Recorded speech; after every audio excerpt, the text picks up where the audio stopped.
Hey, everybody. Good morning. This is Roman Polner coming to you live. And welcome to this week's Financial Aid Wednesdays. Now, this particular livecast is going to be most helpful for those families who are getting into college right now. In fact, it's going to be most helpful for those families who are not just getting into college, but also who have been accepted, who have been given a lowball financial aid offer. And maybe you appealed, maybe you didn't, but you're maybe wondering, what do I do with a low ball financial aid offer? And so that's what this livecast is all about. I'm going to tell you what you can do next. So it is Wednesday, March 2nd, and a lot of families are now getting into college. Or I should say the kids are getting into college. They're getting their acceptance letter. A couple of weeks later, they get the financial aid award letter, and oftentimes they'll find out they're not being given enough money to just sort of comfortably afford whatever college your students are getting into. That's not uncommon. So I've mentioned this many times in prior live casts that when that happens, when the college gives your student an acceptance but does not give him or her enough money, well, you appeal for more money. You file what's called a financial aid appeal. You're basically negotiating for more money. And I've mentioned before also that this is very common. It's not unusual. Colleges will often intentionally give you a offer because, well, a lot of families are so excited that their kid finally got into college that they're willing to pay whatever the price is. They just look beyond the fact that financially it may not make a great deal of sense and it may not be affordable. And colleges know this. They know that you are tremendously nervous or have been up to that point about your student getting into school. They know that your student is tremendously excited. And so they're trying to kind of use those emotions. And I don't mean to paint them in a bad light, but it is a bit of a trick, right? Because most families will just take whatever offer they're being given and they'll sort of figure out how they're going to pay for it later. But it doesn't have to be that way. And which is why I'll always tell you that their first offer is not the best offer. It's certainly not the final offer. And that if you need more money, go negotiate. Well, a lot of you have taken that advice and you've filed your financial aid appeals. And right now, I'm getting a lot of calls, I'm getting a lot of emails from families who say, we've done that. And colleges gave us a little bit more money, but they didn't give us enough money. We're still looking at a bad financial aid offer, or at least one that isn't good enough for us to easily send our kids to college. What do we do now? So, what they're really asking is, well, how many times can I really negotiate, before colleges will just stop talking to us or think that we're obnoxious? Well, again, the second offer might not be the best offer. You might need to go back two or three times. You just have to be clear about two things. Number one, you got to be clear about why you're asking for more financial aid. Do you actually qualify? Is there a basis that you would ask for more and why they should give you more? Now, you got to have that pretty clear. And directly connected to that is number two, which in some ways is even more important, which is, does the college even have the money that you need and that you're asking for? So, this is where I want to shift gears and really talk about next, because that's your financial aid target. You got to know whether the colleges that you're going to actually have money to give. And if they do, what's their capacity? Do they have a lot of capacity to give you a lot of money? Or they have very, very little because they don't have a lot of money to give? So you should know this when your students are applying. Like, that's the best case scenario. So for all of you who might have a freshman, sophomore, even a junior in high school right now, like, that's what you should be doing when picking colleges. But if you're a parent of a high school senior, you're beyond that point. Like, you don't have that time. I get it. So I'm going to talk to you specifically about what you can do right now. But every family with younger kids can learn a lot from this. So I recommend that you pay close attention. So, what I always tell people is set your financial aid target for every college so that you know well in advance what you can expect. Because colleges usually give out two types of financial aid. One is called need based financial aid, based entirely on your family finances. And second is called merit aid. And contrary to the term merit, it doesn't always have to do with your student's merit. A lot of colleges simply discount tuition or give you a breakdown, or sorry, give you scholarships or grants to simply lower your out of pocket cost for no reason other than they know that their sticker price is just too high. And if they can get it from some families, they're happy, but they recognize that most families cannot pay the full price, the sticker price, and they always discount their price in some way, and they call it merit aid. Again, doesn't have to mean that your student has to be an A++ student, or they have to be the star athlete or the best in their class. It doesn't mean that for most colleges. It simply means you have to look for those colleges that have the general policy of discounting their tuition. So, how do you know? You know by putting together a very simple spreadsheet. Now, I know that word spreadsheet. It sounds complicated. It just sounds, ugh, I don't want to do this. Well, if you want money and if you want to get the most money, you got to do it. There's just no ifs or buts about it. So get to work, because the simple thing that I'm about to show you can save you thousands, and in many cases, tens of thousands of dollars. And if you're the family that's thinking, that's just too much work, what I'm going to do is just borrow for college, I'm going to finance my kids' college tuition. Well, in that case, this can save you hundreds of thousands of dollars, because, gosh, can you imagine if your student had to borrow, 10, 15, 20,000 bucks a year, and you as the parent had to borrow the rest? There are a lot of families borrowing $100,000 for their kids' cost of education, and with interest, well, that's only going to grow and get bigger. We don't want that for any of you. So let's stop the borrowing madness and let's talk about how to save money by getting it from colleges. So I want to share my screen, and I want to share with you a very, very simple tool that I'm going to take you through. Give me a quick second. I'm going to try to do my best to pull it up here. All right. So right now you should see a very simple spreadsheet. I'm going to try to make my screen a little bit bigger if I can. There we go. All right. That's as big as it's going to get. But what I've created here is literally the same thing that I have recommended that our private client consulting clients use. We have a bit more of an advanced spreadsheet, but this is basically the simple version of it. And I had a few families reach out to me. These are the colleges just that came in the last week that have accepted their kids. They've given them an initial offer, wasn't good enough. They went to appeal the financial aid offer, and now they're going back for round number 2. So here's what I recommend. Whether you're just looking at colleges because you've got a high school junior, or you're in the middle of picking colleges, put down all the schools and put down their total cost. Now, in the past, I told you how to use collegedata.com. It's a wonderful, wonderful website. Let's see if I can pull it up for you right now. Unfortunately, I don't know that I can share my total screen. I'll try to do that actually. And maybe this way I can do it side by side. All right.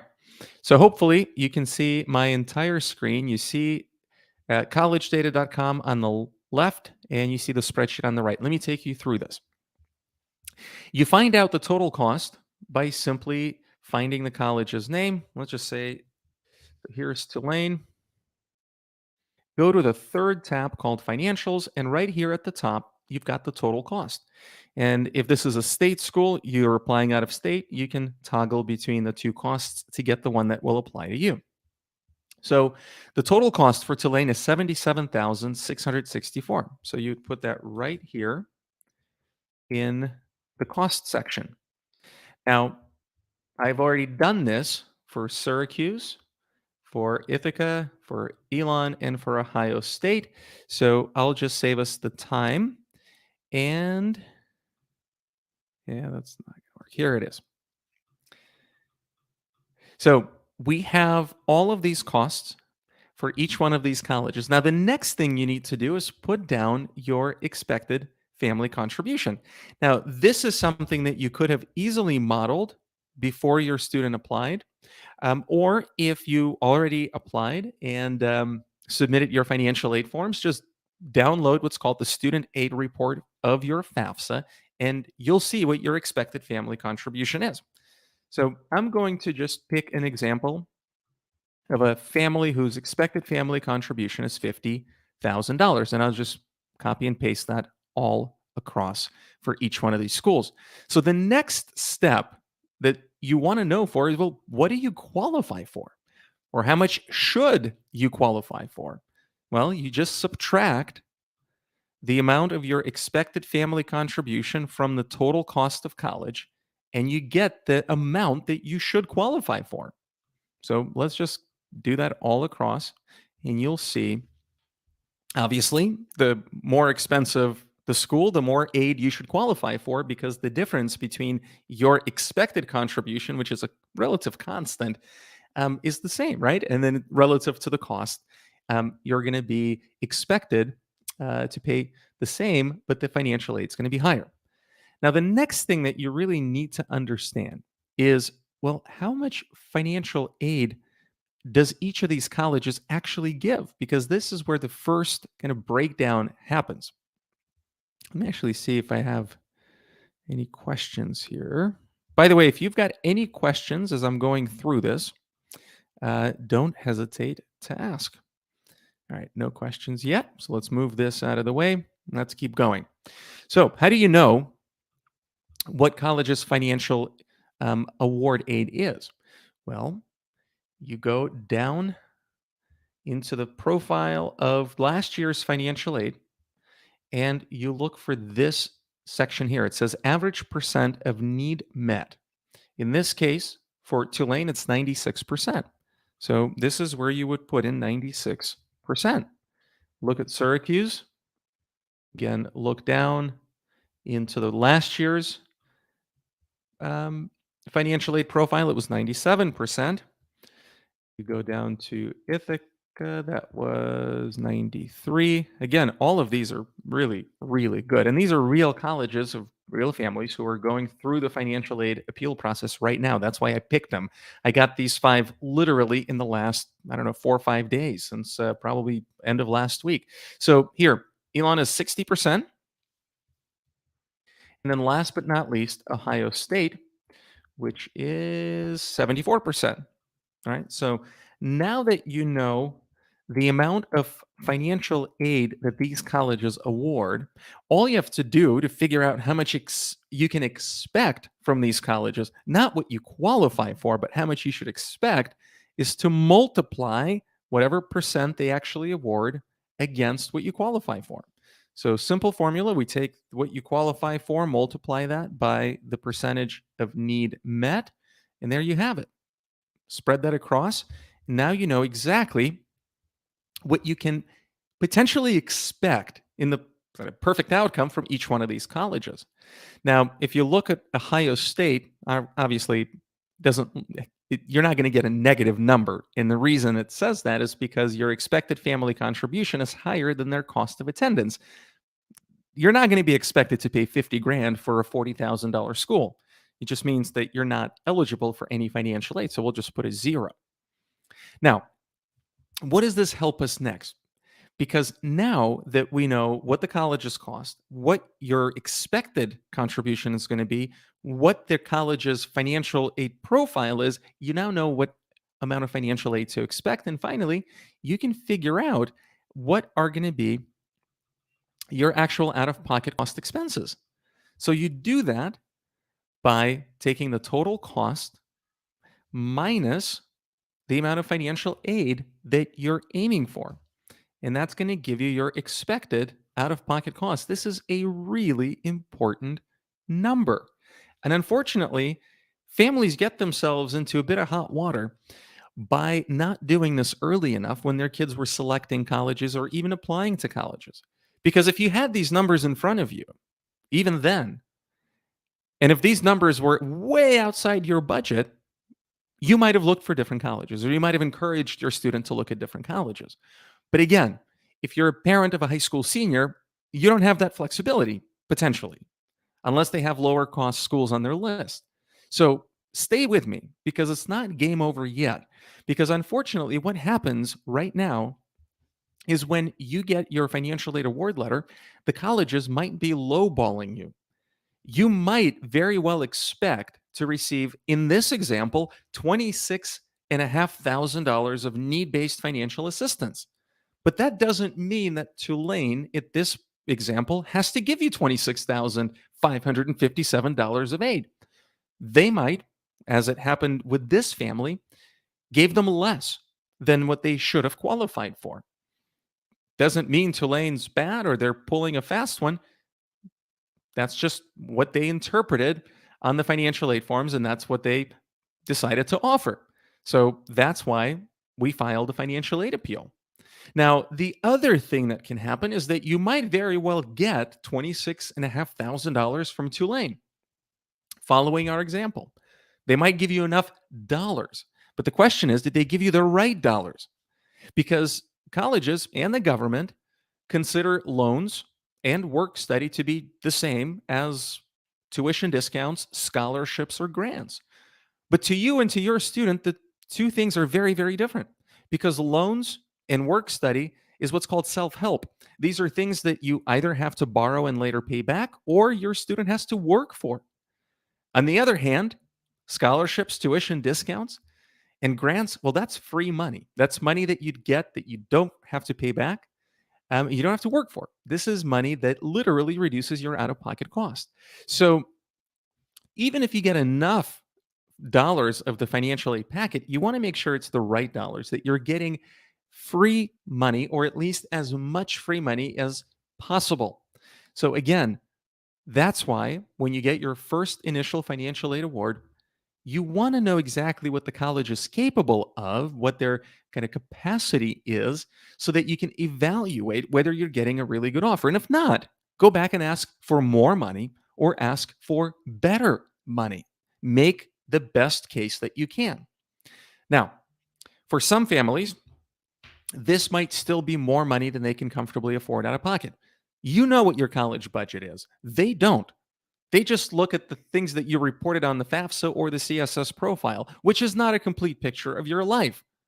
None of these financial aid forms actually account for your cost of living, for your other responsibilities. They only look at the money that you earn and the money that you've saved. And even that is not correctly calculated, in my opinion. It's out of touch with the present day in time. But we can't solve that problem today. So instead, let's try to fix the problem of not getting enough financial aid and instead put you in the position of strength that you can go back and get more money. So now the next place I want to go to is the thing called merit financial aid, because that's where, make this a little bit larger. Um, oh, you know what? Let me go back here for a second. I apologize. So let me change this color here. All right. So we know what our expected cost is, but we also want to see if colleges actually have merit scholarships or grants. And those are always free money. It's never in loans and it's never in work study. Those are literally hard dollars that will reduce your out of pocket cost. So go back to Tulane, scroll down, and right here at the bottom of this section, you'll see merit based aid. And it tells you that of the freshmen that had no financial need, still received merit aid, and the average amount was $19,000. Now, it doesn't mean that every single student that was accepted at Tulane that didn't have a financial need received 19,000. In this case, it tells you that 34% of those freshmen that did not qualify for need aid got additional scholarships. They're never going to tell you exactly what capacity they have. No college does that. Unfortunately, their finances are shrouded in mystery. But this information exists based upon prior year's awards. That's as good of an insider's look as you're going to get. But let's use it to our advantage because it is powerful. In this case, you know what the capacity is. So 19,000 is the average. Doesn't mean that they're going to give it to your student, but it means that they could. So let's put that down for Tulane. Missed a digit here. Apologies. All right, let's look at Syracuse. Same thing. 50% of freshmen received 11,980. 11,980. Now let's look at the next school. Ithaca, 24% of the students received 17,134. 17,134. Elon, 31% received 6938. And then last but not least, Ohio State, 30% received 6,825. 6825. Now, the last thing we want to do here as the final step is to subtract the average merit from the expected out of pocket to get your possible out of pocket, because that's going to be, for most people, your best case scenario. And if you follow that across, we can see what your possible out of pocket cost is going to be, which means that really is your best case scenario for most people. Again, unless your student is, in fact, an exceptional academic or exceptional athlete or exceptional musician or artist or community volunteer, somebody that this college is absolutely must have because your student is in the top 1% of all applicants, then you would expect to receive a higher amount of scholarships. But if we're talking about all around good kids, good students that are applying to these colleges, well, this is likely going to be your best outcome. So when you start getting the first financial aid offer or the second financial aid appeal result or even the third, this is going to give you your target that you're likely aiming for. Does it mean that you're going to get every single one of them precisely as the spreadsheet says? Probably not, but you're going to get as close to it as you can, and you should.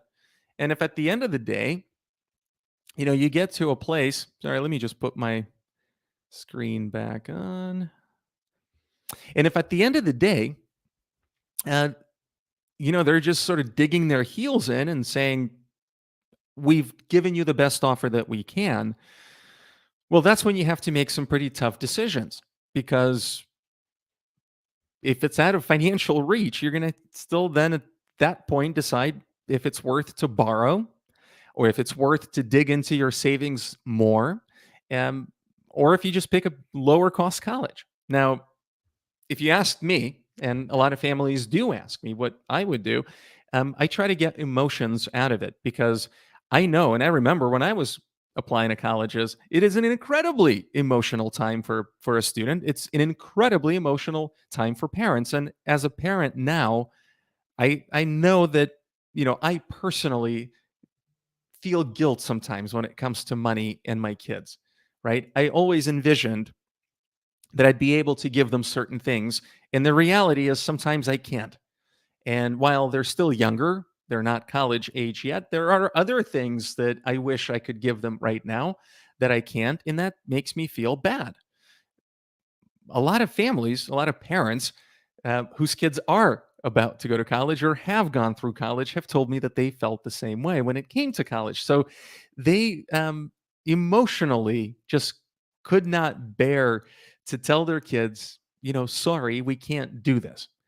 And instead, they went into their retirement savings, or they sold things that they meant for some other purpose, and they took a big risk financially to put themselves out on the limb just to give their kids this education that they thought was going to be worth it. And in some cases, it was, and in many cases, I hate to tell you, it wasn't. They realized that the value in this whole college experience is that kids go to college. The value is in that they get an education, they get a degree that they can later use to begin a career, to give them a head start in their own life. But there's literally no proof, and in most cases, no evidence in the end that sending kids to a college that's way out of financial reach for families was worth it, because they're going to get an education one way or the other. In very, very rare cases, like if your student has a clear path towards some medical school or some law school or maybe some engineering or highly, highly technical degree that they absolutely must go to a particular college because it's the only college that has that program, or it's the network that they're buying because they're going to be applying to certain I don't know, investment banks or law firms or hospitals, and they absolutely need that network. And if that's the case, then you might need to, really go in deeper debt. But for like 90% of the kids and their families, not worth it. So I encourage you highly to build something as simple of a spreadsheet as I just did. You can always rewatch this, you can rewind it. And if you want my personal help, then just put help in the comments below and we'll reach out to you. You can also go on our website, it's pillar6college.com, and we have a number of different ways that you can reach out. You can book a call. A 15-minute call is always complimentary for anybody that reaches out. And in that 15-minute call, we can always figure out whether or not we can help. And if we can, I tell you exactly which areas to focus on so you can do it yourself if you choose to. So if you want that, just click or not click, but excuse me, put 15-minute consult or put consult in the chat below and we'll reach out, or just go on our website and book a call. And for those of you who need more hand holding or who might need me to just actually do this for you, I recognize it's just complex and a lot of times it's overwhelming, in addition to the fact you're busy. You probably don't have a lot of time to do all of these things in addition to everything else. And sometimes it's just easier to have somebody help you. So I get that. And we can help you if you want the help. But if you're willing and able to do this yourself, it's just that simple. Put a little bit of work into building a simple spreadsheet, put all the numbers in front of you because, it's really hard to reach what you can't see. It's like not having a clear destination in mind. Like, how will you know if you even got there? So, financially, it's the same thing. So, build a spreadsheet, figure out what the targets are, figure out what the college's capacity is, and then try as hard as hell to get that money. Go back and appeal, even if you have to go back multiple times until they tell you, sorry, we cannot do any more. And at that point, you've done the best you could, taken the best shot, and then you just need to decide which college is ultimately going to be the best value for all of you, for you personally, because you're ultimately going to be the one paying for it as well as for your student. And I hope you make the right decision for you. If you have any questions, feel free to drop them in the comments section below, whether you're watching live or if you're watching the replay. If you need some help, go ahead and ask. We're here to help you. And if there's anything that I forgot to mention, I'll mention it next week on next Financial Aid Wednesdays. Um, I'll talk to you all soon. Wishing you all the best. Stay healthy, stay well, and good luck. Talk to you later. Thanks for watching.